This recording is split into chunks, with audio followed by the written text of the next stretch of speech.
Info Afrique sur AL24 News, bienvenue.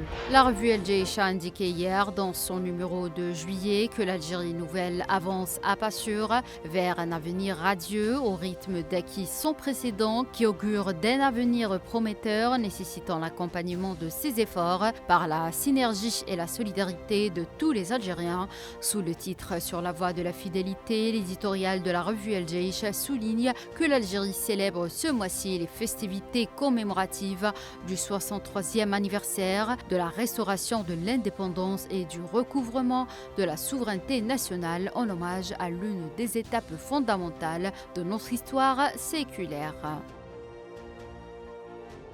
Le programme météorologique de l'Union européenne Copernicus a corrigé sa cartographie et séparé le Sahara occidental du Maroc, qui apparaissait jusqu'à là comme un seul et même territoire, et ce après une dénonciation faite par le journal espagnol El Independiente.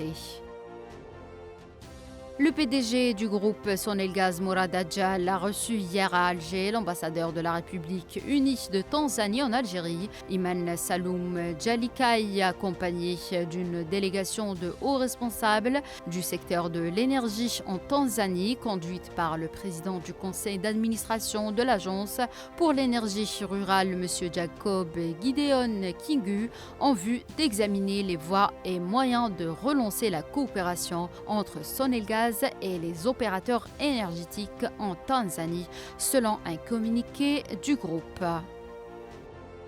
Le président camerounais Paul Biya, âgé de 92 ans, a annoncé hier soir sa candidature à l'élection présidentielle prévue le 12 octobre prochain pour solliciter un 8e mandat à la tête du pays qu'il dirige depuis 1982.